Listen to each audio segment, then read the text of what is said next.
Boaz threw out a ridiculously high price. And God said, all right, here's everything. I think too many of us are afraid to ask God for big things because we're scared either he won't say yes and we're going to look foolish or we're going to be disappointed. Confession time, a true story. I can still drive to exactly the gas station. The girls were little. Lydia was in a car seat and Faith was just out of it and Gina was in the passenger seat. And I saw a car over there with a young-ish couple and their car wouldn't start. And I could hear the battery was dead. I didn't have any jumper cables. And God, it was almost as close to an audible voice as I could. I knew I had to go over there and talk to him. So I walked over and I said, hey, you got a dead battery. Do you have any jumper cables? Like, God's going to be amazing. Here's this opportunity to bless them. They're going to have jumper cables and I'm going to pull up.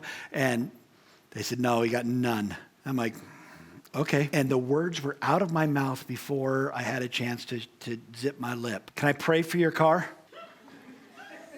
You idiot. Why did you say that? What if it doesn't start? But now I said it. I'm committed. These people are going to think I'm a loon. Can I pray for your car? They're like, yes. I'm like, no. Ha! Run away. No. So I had to pray for the car. To my everlasting shame, I did this. I laid my hand on the battery. I said, Lord, would you prove your goodness to these people? Would you please start their car with supernatural energy?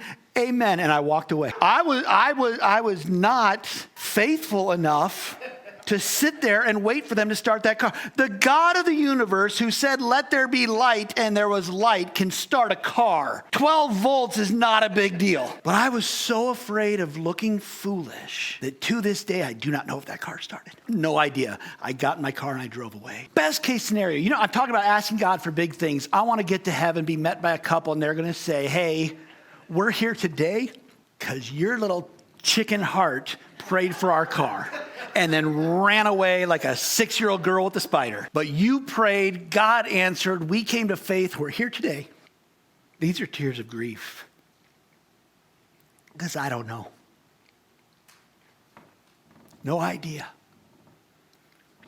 I asked God to glorify his name, the number one thing he wants to do. And I was too afraid to stick around and watch him do it. And to this day, I believe that he did, but I've missed the blessing.